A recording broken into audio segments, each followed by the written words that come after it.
Hello, and welcome to Nuts About Baseball, a podcast that will entertain you with discussions involving everything baseball. I'm your host, Joe Grimme, and I appreciate you joining me. Sit back, relax, and enjoy as I share my passion for the sport we call America's pastime. Welcome, everyone, to this episode of Nuts About Baseball. I am your host, Joe Grimme. Today, I am joined by head coach at St. Henry High School softball, Chris Schreiber. Chris, thanks for joining me on the podcast today. Thank you, Joe. I really appreciate it. You are someone who's already been on the podcast, so I appreciate you coming back. So obviously the last time it wasn't so miserable. You have a lot of good insight in softball and the region overall. But today we're going to talk a little bit about you and how you got to where you are today as the head coach at St. Henry. But let's first start out with, if you recall, prompted you to get into coaching. That was pretty simple. I mean, I guess when I was, graduated from high school, went, as far as college, played some in college a little bit. And then after a knee injury, got into more of the going to college and then needing some extra money. So I started umpiring. Started as an umpire in baseball and did that for quite a while. Also officiated basketball. And at that point, I guess I did it for maybe 3 or 4 years and hit a couple of coaches that had came up to me and asked me if I'd be interested in coaching basketball. So that kind of got that started on that side. And then it kind of just transformed into the baseball side of things, doing that a little bit because of the history I had and past I had as far as an athlete. So, started there. And then from that point, life progresses. I ended up having 3 daughters. And next thing you know, all 3 of those daughters kind of followed in the footsteps of loving and playing sports. And then they ended up, they played basketball, they played volleyball, believe it or not. A couple of them played golf and also played softball. And once they got going through things, all 3 really gravitated towards the softball side of things. And I did the AAU thing with them as far as coaching and so forth. And I did a lot of AAU coaching early on with basketball and that type of thing too. So it was time to start giving back to my own children at that time. And as I did, I kind of grew with that and obviously kind of acclimated myself more towards, coaching girls sports and puts me where I am today as far as, head softball coach at St. Henry. Do you remember anyone in particular or a few persons that were influential to you growing up to help you kind of take this path of coaching? There were quite a few. And it's once I got into the part of, as I was playing growing up, somebody I still consider a dear friend today is Coach Ken Shields. And I use a lot of his thoughts, his mannerisms, some of the sayings and things he used to show when I was not only playing in high school, but then after that started officiating and coaching. Coach Shields was a very influential person in my life and still is to today. I'll run into him every now and then and Coach, we still talk. We'll sit and talk for 20 minutes. It's not one of those, hey, how are you doing? We're going to sit there and talk. He wants to know how I'm doing as far as coaching and life and those type of things. And a very influential person in my life. And then when I got into the officiating piece of this, there were people, on the basketball side that I really did have a lot of respect for. Clay Eifert, and God rest his soul. Clay was one of the more fun coaches to watch. Coach was very engaged with coaching. He and Dave Faust, and I'll be honest with you, Ron Dawn. And I learned a lot, not only of basketball from them, but all the people I just mentioned, how life, as far as the life aspects of it. And, working with young adults and, student athletes and teaching them the right way of doing things, of the, not only the fundamental skills, but also the discipline. And the most important thing was the life lessons. So, going into my years of coaching, I tried to emulate a lot of those people. And because I had very, very strong respect for them. And then once I did get into coaching, a few people that have really made, from the softball side of things is Joe Stevenson and I spent 9 years together. Denny Barnes, I'm not gonna neglect Denny either. My daughters are going to Newport Catholic. I spent some time coaching with Denny. Denny's a great man. And then when I got to Notre Dame with Joe and I spent, 9 years together, or I guess 8 years, or probably 8 years. And then I was there for a total of 10, but we worked well together. It's one of those things to where everybody kept saying, oh, you want to be a head coach? I'm like, no, I enjoy what I'm doing. And then when Joe decided to retire, that's kind of what led me to that path there. And then, now to St. Henry. So again, a lot of those people were very influential, and each one of them had something different, that they Yeah. brought to the table, whether it was the way they interacted with their teammates, or, those type of things. And I will go back to, Coach Shields is probably one of the most influential that I had, because, one of the things, and especially when you're coaching boys basketball, Coach Shields said, one thing I can tell you, he pulled me aside at a very young age, and we sat, I'll never forget, we were down in Lexington at the state tournament, and we were at Hagen, I think it was Cliff Hagen Steakhouse. And he pulled me off to the side. He goes, I love what you do, Coach. I love how your intensity and things like that, and gave me some really good pointers on how to continue to develop those skills and, try to get the most out of my players. But the one thing he said, he goes, never, ever be afraid to tell your players you love them.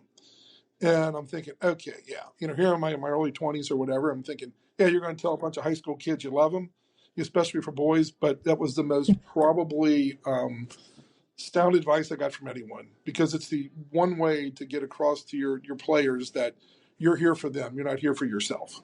And, Coach Shields was just very instrumental in that.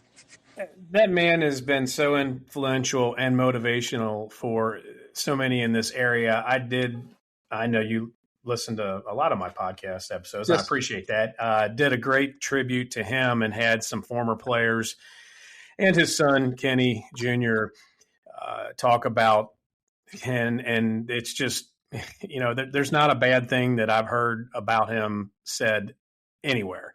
He taught me at Highlands Health, and I know him. He's a great man, great family, and he soon will hopefully be on here himself to talk. But the quotes that he would use are just, endless. And I don't know I'm going to ask you for your favorite. My favorite, and I don't think I said this on that last episode, is you know what you do when you assume something, you make an ass out of you and me. And I think that's great. I don't know why I remember that, but you should never assume anything. And that's the way it's spelled, ASSUME. But do you have a favorite quote that you remember Coach Shields using, or one that maybe you still use today in your coaching? Absolutely. There's two things that I took from Coach Shields. One is, we were talking one day, and you hear a lot of coaches that'll sit there and say, you need to give me 120%. You need to give me 150%.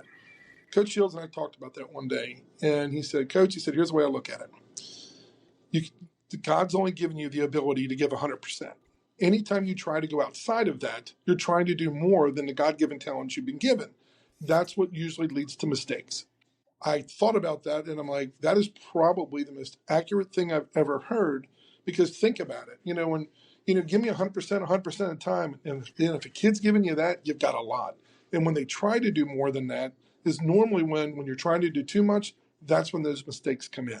That's when those things of trying to go outside your God-given ability, you're going to make that mistake, or you're going to, whether it's basketball, softball, no matter what it is, you're going to do more than what your body, the good Lord gave you the capabilities to do.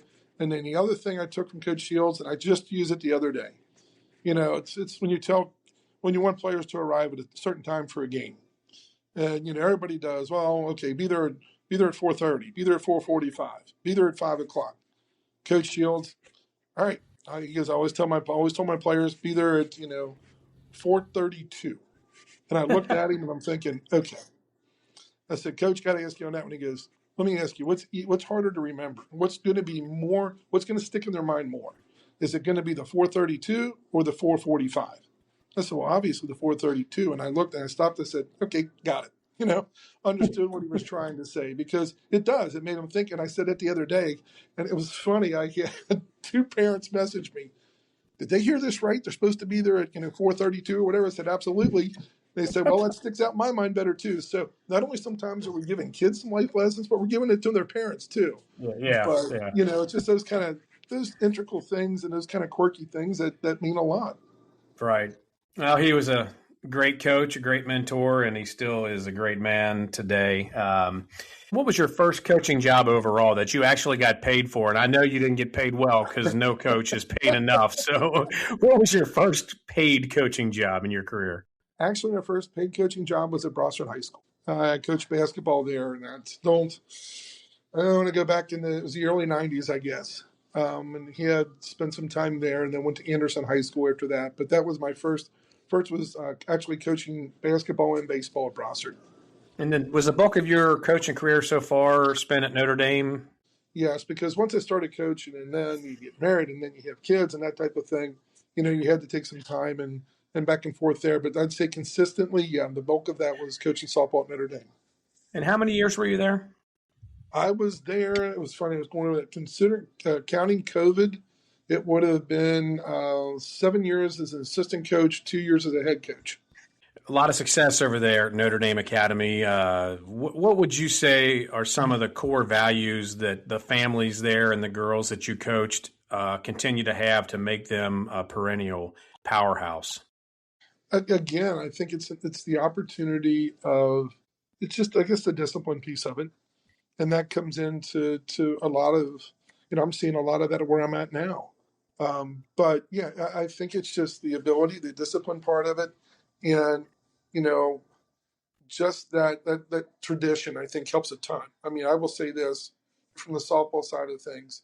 When I came over, I mean, Joe had saw my oldest daughter play. He was one of those that he appreciated talent, and Kristen was just a really good catcher. And I'm not one to brag on my kids, but she was God gifted her with a very good arm and skills. As my other daughters had the same type of things, but he was the one that he saw her first, and he looked at me and he goes, "When this kid's graduate, I'd like you to come coach with me."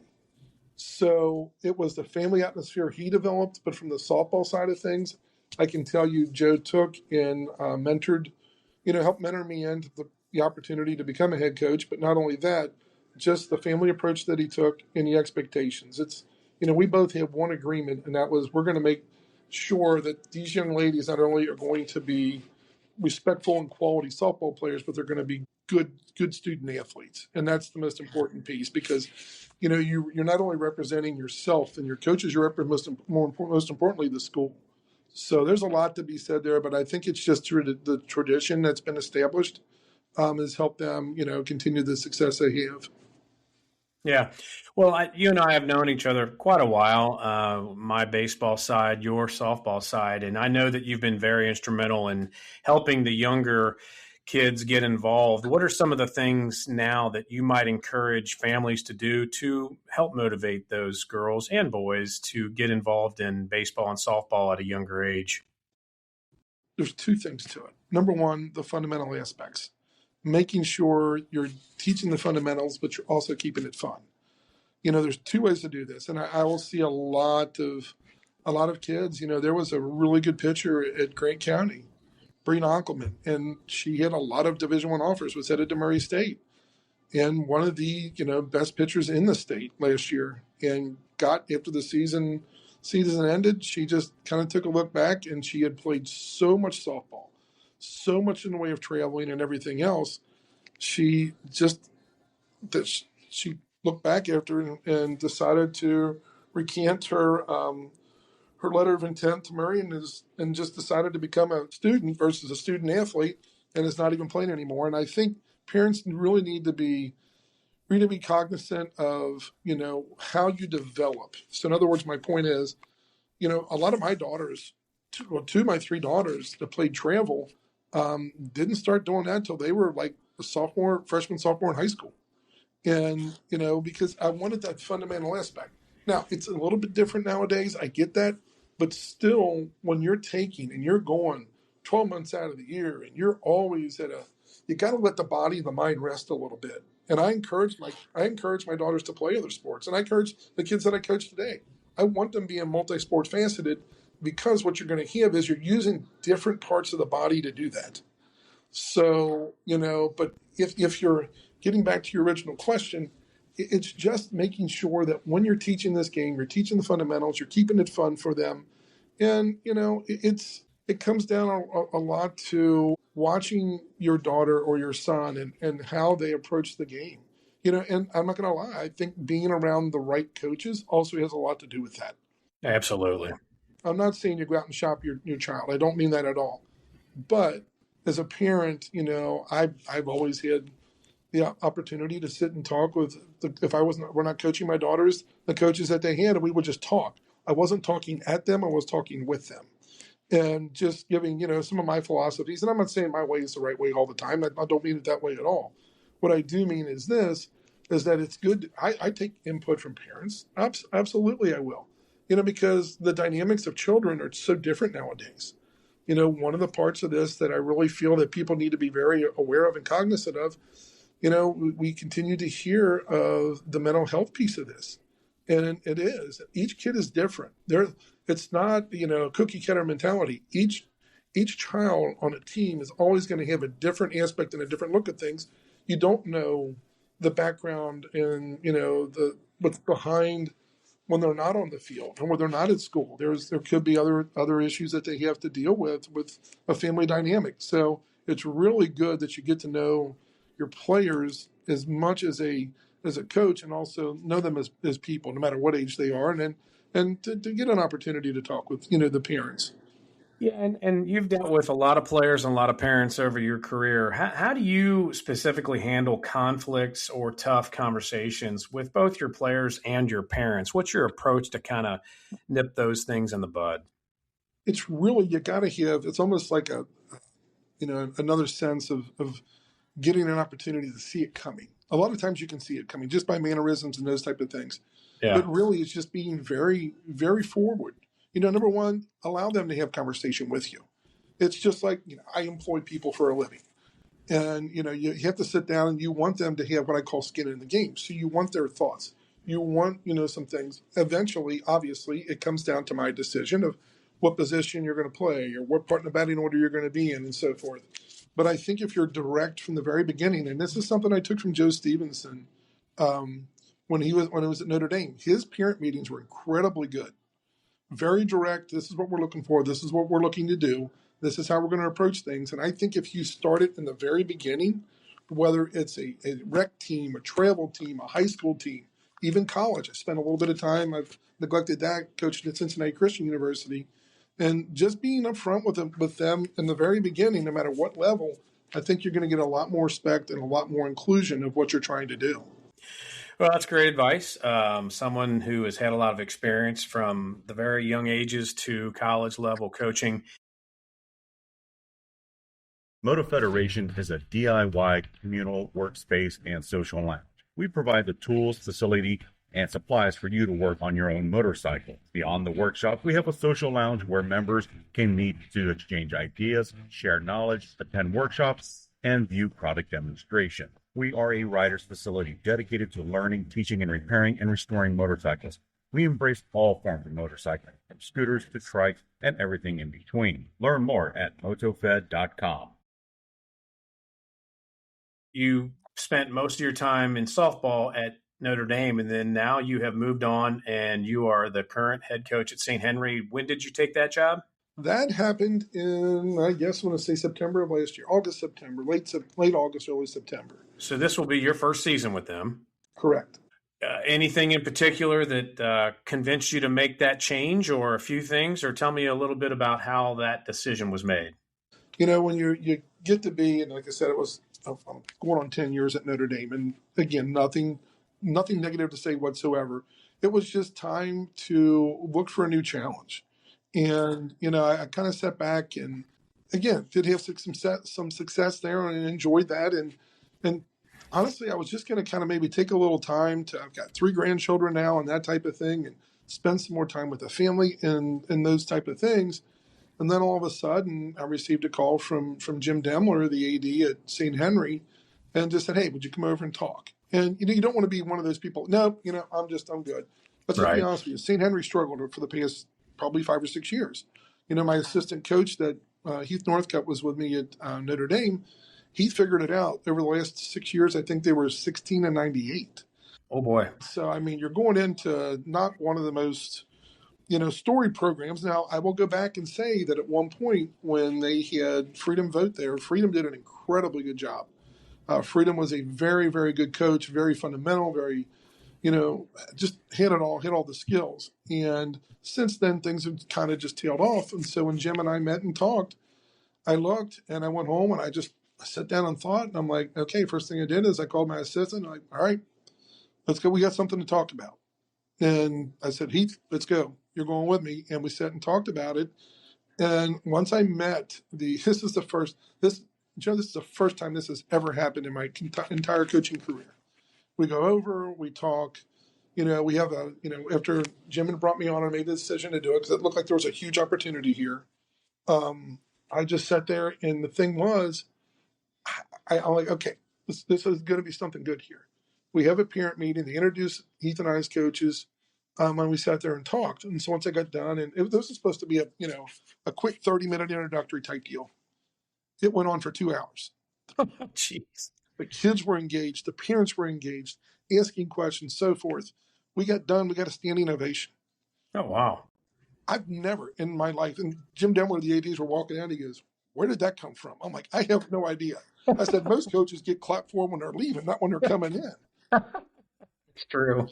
And again, this is no knock on any place I've ever coached, but this has probably been one of the most enjoyable opportunities that I've had because they're so hungry for knowledge. They're relatively young, and they just want to be taught. I mean, the administration's been great. The parents have been great. The kids have been great. Now we've only played 2 games. But the thing is, I'm sure there's going to be one of those tough conversations of, this is, why someone's not playing, that type of thing. And it happens with every coach. So it's not every coach can get away from that. It's going to be there, whether it's in work, coaching, whatever.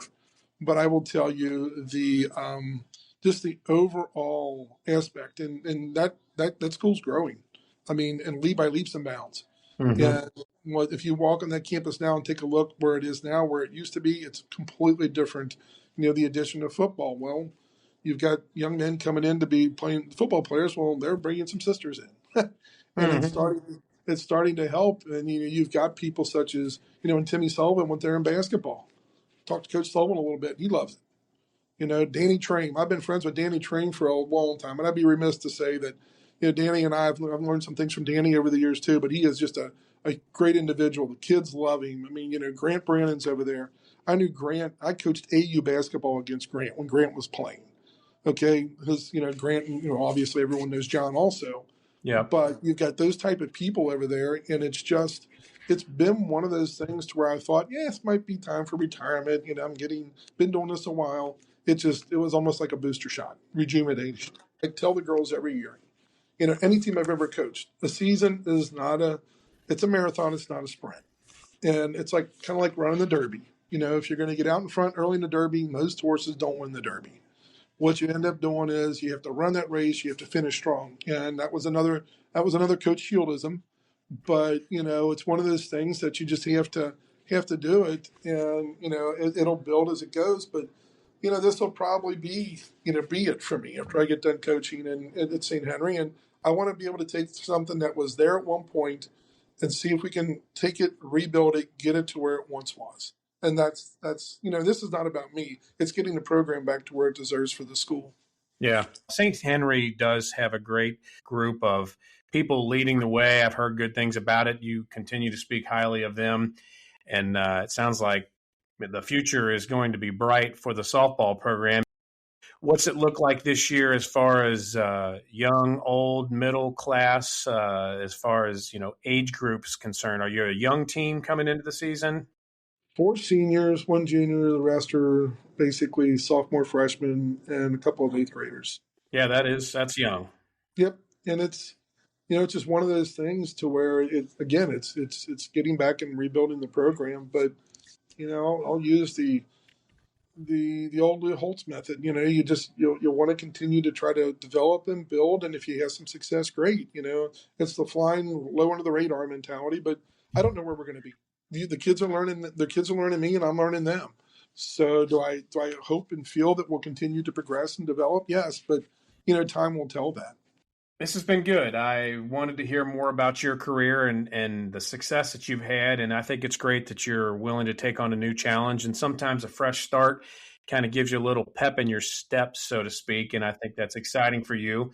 I want to end talking a little bit about your daughters because I know you've coached all 3 of them at some point, correct? Correct. Yes, sir. Can you remember, and I'm going to put you on the spot. You have no idea I'm asking you these questions. I'm just shooting from the hip, and you're just trying to field them as best possible. Can you narrow down for each of them the proudest moment that you recall while coaching them? And we'll start with Kristen first. Let's go from the oldest back to the youngest. With Kristen, she was really, she was very skilled, strong arm, just very, very fundamental behind the plate and everything else. And I'll never forget, it was her senior year, and we're playing over Benton County. And came up the first time, hits one out. All right, so Andy Pedritas, the coach over there, is looking. He walks her the next 3 times up. Bases are loaded next time she goes up. And I'm like, kiddo, here's the deal. You might get walked again, and he'll give up one for a couple, but we'll see what happens. I said, but the only thing I can ask you to do is go with the pitch. And I said, just look at it from the respect of where he's throwing it and just take it and drive it. And next thing you know, he looked over and was getting ready to put her on again. I kind of looked, and I kind of gave him a look like, really, you're going to do this again? Well, then his ego got the best of him. He throws to her. She bangs a triple off the center field fence. So that's great. As far as my next daughter, Catherine, really, as far as coaching her in high school, I'm going to use a life lesson with her that makes me probably the most proud as being a parent. And I think it's through that. I always told my daughters, adversity can get you, or you can get adversity. And it's in how you approach it. So she ended up going. It was Cincinnati Christian University over in Cincinnati, and they unfortunately ended up closing. She ended up going to Kentucky Christian to follow the coach down there. So her freshman year ends up tearing the labrum in her hip. Next thing you know, we go back. All of a sudden, the front of the labrum's torn. Next thing you know, we go back. The back of the labrum's torn. I couldn't figure it out. Well, here's what ended up happening is, I don't know if you remember when Bo Jackson was playing in the Bengals, when the Bengals were playing Bo Jackson at the time. Yeah. And he developed that hip injury, what's called hip dysplasia. Mm-hmm. So she ended up, that's what happens, where your hip becomes out of alignment. So what happened there is, and that's what was causing the hip, the hip part of it, the pelvis had to be broken, reset, but that being out of alignment was causing the ball joint, that labrum to tear all the time. So it was her freshman year, sophomore year, second surgery, third year, her sophomore year, or junior year would have been the fourth surgery she had to go ahead and repair it.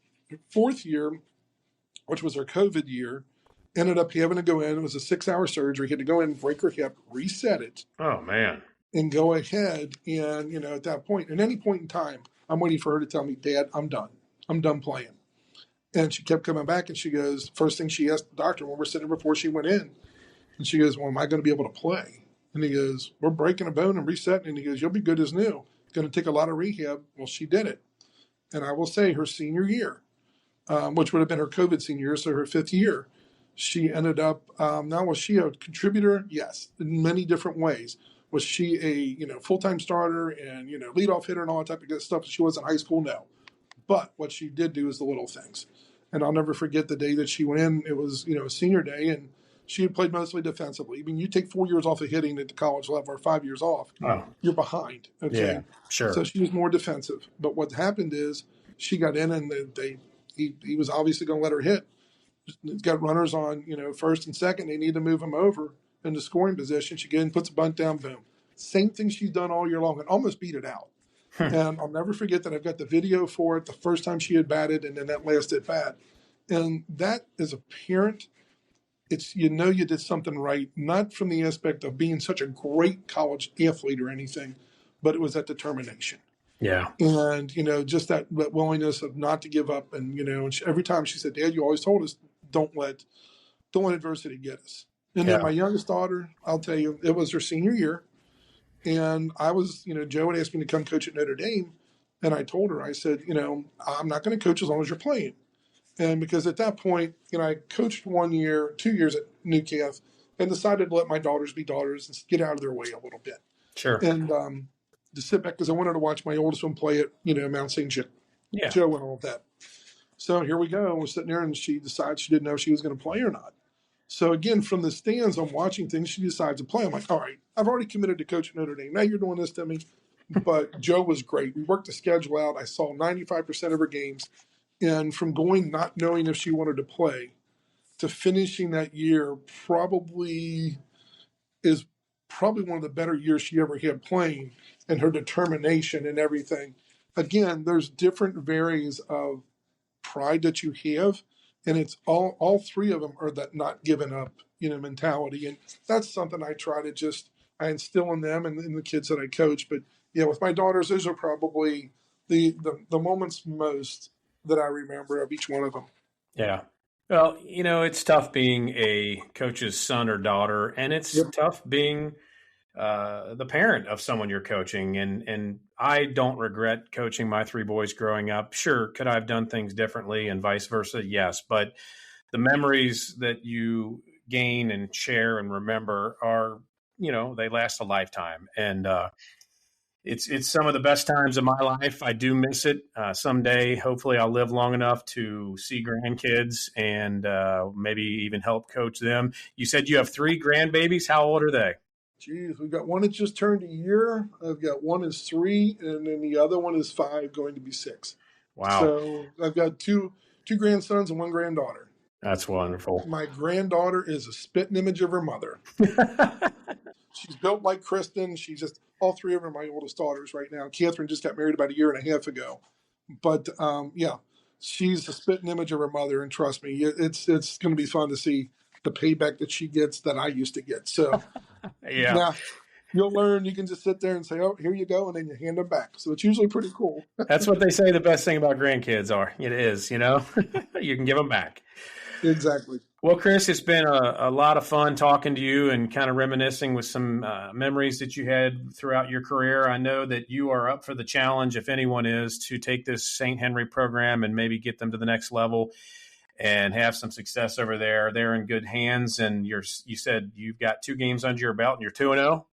We're 2-0 at this point, yes. We actually play again tonight, and depending on how things go, it's the All-A regionals and so forth, so we'll see how this week ends up. But, no, I appreciate the kind words, Joe. I really do, and everything that you're doing for, youth, the youth, or I should say the high school youth in this area, with everybody. I mean, it's just something like this is, I know a lot of people talk about your podcast, and we all really greatly appreciate it. So thank you very much. Well, thank you. I've been enjoying it, and I hope it gets even more exposure with this and the future episodes that I do. I wish you the best of luck with the team this year, and if I can, I'll sneak out and maybe see you guys play a game or 2. Would love to have you, Joe. I really would appreciate it. All right. Thanks again. Chris Schreiber from St. Henry High School.